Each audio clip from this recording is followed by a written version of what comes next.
पूर्व पूर्व प्रधानमंत्री की बीवी घर में उस घर में आग लगा उसकी बीवी मर गई। ये तो इंसानियत नहीं है कि किसी गलत बात है। प्रधानमंत्री की पूर्व प्रधानमंत्री की बीवी को जिंदा जला दिया गया है उनके ही घरों में। उनकी क्या गलती रही होगी? कोई गलती तो उनकी कुछ नहीं है। क्या ये अपने ही देश के साथ ऐसा नहीं है कि अपने ही देश के सामान को क्षति पहुंचाने जैसा है? एकदम ये तो अपना ही सब अपना देश का अपना घर का सामान खुद आदमी बर्बाद कर रहा है, समझिए। हमारे साथ यहाँ कुछ और भी लोग हैं जो व्यापार करते हैं। एक मेयर साहब के घर बहुत कितने करोड़ के बना हुआ था, उसको सारा जला करके राख कर दिए है। बहुत सारा ये अपने आप में ही त्राहिमाम कर रहे हैं। कहाँ से आए हैं? हरियाणा, इधर मुजफ्फरपुर से आए। मुजफ्फरपुर से आए हैं। क्या करते हैं आप भारत में? घूमने के लिए गए थे, अटक गए, बोले स्थिति खराब इसलिए एक दिन रुक गए। अच्छा। नेपाल में अपना घर है, अपना बच्चा बीवी है, तो वहाँ पर रहने, इंडिया में रहने से तो नहीं होगा, अपना घर तो जाना पड़ेगा, परिवार देखना है। तो वहाँ स्थिति आप जब बात किए होंगे घर वालों से तो क्या लगा कि स्थिति सामान्य है या नहीं? स्थिति अभी कल खराब था, अभी थोड़ा ठीक है। नमस्कार, आप देख रहे हैं दर्श न्यूज और मैं हूँ सूरज कुणाल शाही। अभी हमारी उपस्थिति नेपाल बॉर्डर्स पे है। ये सीमावर्ती इलाका है जहाँ हम खड़े हैं। अभी आप देख सकते हैं मेरे पीछे एसएसबी की चौकियां हैं और उसके बाद नेपाल है। अभी जैसा कि आपको बताते चलूं कि अभी नेपाल की जो स्थिति है वह अस्थिर बनी हुई है। वहाँ अभी एक आंदोलन चल रहा है जिसका नाम है जेनजी।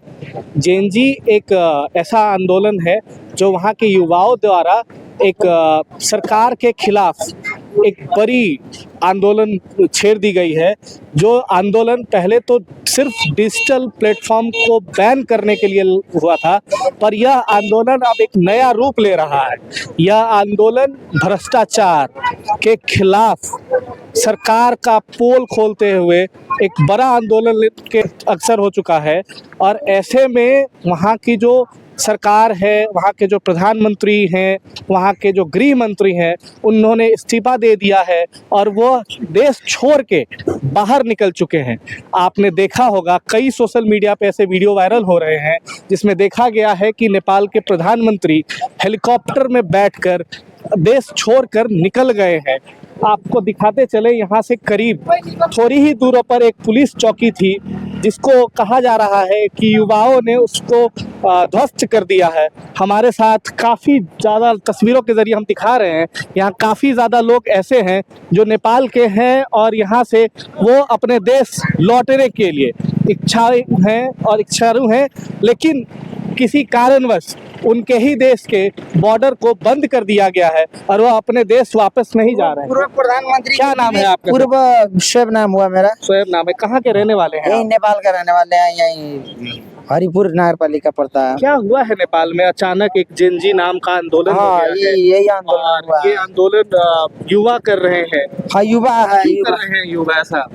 अब उसको तब क्या बता, अब युवा नेट से सब जमाना, हम लोग को जमाने में तो नेट नहीं था कि नहीं, हम लोग तो 45 का जन्म है, इधर 13 से 18 19 तो लोग कह रहे हैं कि ये सिर्फ सोशल मीडिया के लिए किया गया है। नेपाल में भ्रष्टाचार भी बहुत ज्यादा है। भ्रष्टाचार भी है। सही है, सही है। भ्रष्टाचार बहुत है, भ्रष्टाचार है। भ्रष्टाचार की वजह से तो यहाँ पर आपको संसद भवन में आग लगाना पड़ा। 2 किलो सर नमक लेके जाइए, उसका भी 20 रुपया लेगा। आपका जो पूर्व प्रधानमंत्री की बीवी घर में उस घर में आग लगा उसकी बीवी मर गई। ये तो इंसानियत नहीं है कि किसी गलत बात है। प्रधानमंत्री की पूर्व प्रधानमंत्री की बीवी को जिंदा जला दिया गया है उनके ही घरों में। उनकी क्या गलती रही होगी? कोई गलती तो उनकी कुछ नहीं है। क्या ये अपने ही देश के साथ ऐसा नहीं है कि अपने ही देश के सामान को क्षति पहुंचाने जैसा है? एकदम ये तो अपना ही सब अपना देश का अपना घर का सामान खुद आदमी बर्बाद कर रहा है, समझिए। हमारे साथ यहाँ कुछ और भी लोग हैं जो व्यापार करते हैं, जो अपना आय नेपाल और इंडिया में सामान लेन देन करके अपना आय का स्रोत बनाते हैं, अपना घर चलाते हैं। वैसे में से एक युवा हमारे साथ कारोबारी हैं, हम इनसे भी बात करते हैं। इनका क्या कहना है? क्या करते हैं सर आप? क्या हम लोग यहाँ पर सामान खरीद करके ले जाते हैं, वहाँ पर बेचते हैं।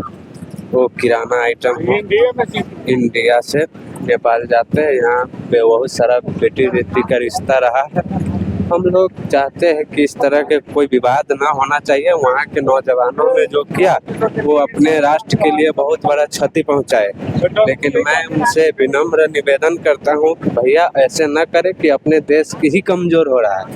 हमने बहुत सारे यहाँ से 30 किलोमीटर अंदर गए थे या 40 किलोमीटर और आगे उससे जाते हैं कभी कभी, लेकिन 40 किलोमीटर मेरा रोज का आना जाना रहता है। हम लोग हर जगह देखे हैं बहुत सारा ट्रक, डंपर, जेसीबी, एक जगह 15 करोड़ 20 करोड़ की सामान नुकसान कर दिया। हमने बरहतवा में देखे एक मेयर साहब के घर बहुत कितने करोड़ के बना हुआ था, उसको सारा जला करके राख कर दिए है। बहुत सारा ये अपने आप में ही त्राहिमाम कर रहे हैं। कहीं न कहीं ये देश की ही एक क्षति है।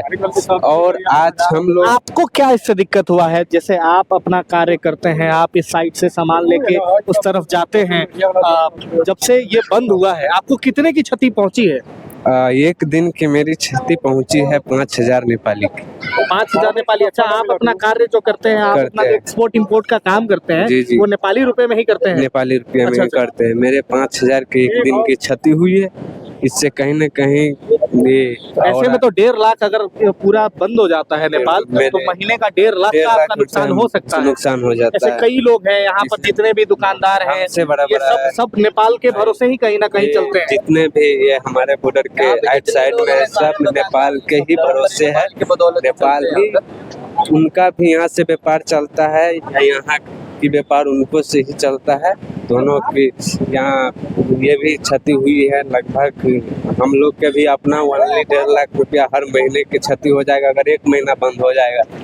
और इसके बाद में आज हमने देखा है, आज के दिन सारे इलाका में, हर शहरों में बॉर्डर खाली करके सारे फौज सेना कर्मियों ने, नेपाली सेना कर्मियों ने जा करके हर व्यक्ति के एक घर में नहीं बाहर निकलने दे रहा है।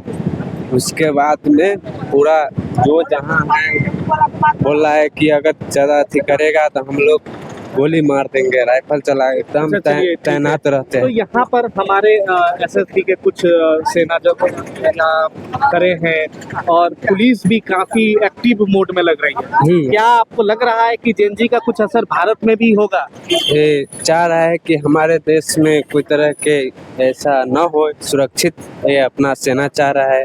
हमारे एसपी काफी, हमारे जिला के जो एसपी हैं, सीतामढ़ी जिला के एसपी, वो काफी ज्यादा एक्टिव हैं। जी जी, वो रात भर खुद ही गश्ती कर रहे हैं। जी जी, और जहां भी हो रहा है दिशा निर्देश दे रहे हैं कि कोई भी इंसान नेपाल से हमारे भारत में दाखिल ना हो सके। क्योंकि आपको बताते चले कि नेपाल में जेल भी ब्रेक हुआ है। जी जी, नेपाल के जलेसर में करीबन 534 कैदी जेल से फरार हो गए हैं और वो सिर्फ हुआ है एक नेता की वजह से। एक नेता को निकालने की वजह से जेल की गेट तोड़ दी जाती है और जेल से 572 कैदी निकलते हैं। उसमें करीबन 300 प्लस कैदी भारत के हैं, जो नेपाल के बॉर्डर सीमावर्ती इलाके से भारत में घुसने की कोशिश कर रहे होंगे। इसलिए बॉर्डर पर चौकस प्रबंध किया गया है, पुलिसें तैनात करी गई हैं, एसएसबी के कई जवान तैनात किए गए हैं। सुना ये जा रहा है कि 6000 के आसपास एसएसबी के जवान बॉर्डर पे डिप्लॉय हुए हैं। इससे आप लोग को ऐसा लग रहा है कि नहीं, आपका देश काफ़ी सुरक्षित है और बहुत सुरक्षित हाथों में है? जी जी, आज से देख रहे हैं कि पूरा तैनात है हमारे सेना ने, हमारे इंडिया के जो सेना तैनात है, हर जगह जगह पर तैनात है। हम लोग भी आए थे तो पूरा जानकारी लिए है, पूरा मेरा डॉक्यूमेंट देखे है कि तुम कहाँ के हो, ये सारे जानकारी लिए तब अंदर घुसे। यहाँ और भी लोग हैं जो शायद मोटरसाइकिल पे हैं और शायद ये नेपाल ही जाने की कोशिश कर रहे हैं। आप लोग नेपाल ही जाना चाहते हैं? नेपाल ही जाएंगे आप लोग? कहाँ से आए हैं? हरियाणा, इधर मुजफ्फरपुर से आए। मुजफ्फरपुर से आए हैं। क्या करते हैं आप भारत में? घूमने के लिए गए थे, अटक गए, बोले स्थिति खराब इसलिए एक दिन रुक गए। अच्छा अच्छा। अगर नेपाल में अपना घर है, अपना बच्चा बीवी है, तो वहाँ पर रहने, इंडिया में रहने से तो नहीं होगा, अपना घर तो जाना पड़ेगा, परिवार देखना है। तो वहाँ स्थिति आप जब बात किए होंगे घर वालों से तो क्या लगा कि स्थिति सामान्य है या नहीं? स्थिति अभी कल खराब था, अभी थोड़ा ठीक है, तोड़फोड़ बहुत ज्यादा हो गया है, इसके कारण से अब भी वहाँ पर भी टेंशन होगा, हमको भी टेंशन, इसलिए घर जा रहा है। चलिए, बहुत बढ़िया। तो देखा आप लोगों ने किस तरीके से एक जेनजी आंदोलन एक अस्थिरता का रूप ले चुका है और एक देश के जितने भी नागरिक हैं वो परेशान हो रहे हैं और पता नहीं क्या रूप लेगी ये जेनजी, कितना क्या कर पाएगी सरकार, कब तक वापस से पुनः स्थापित हो पाएगा। तो बने रहें हमारे साथ। दर्श न्यूज़ सीतामढ़ी, सूरज कुणाल साहिब।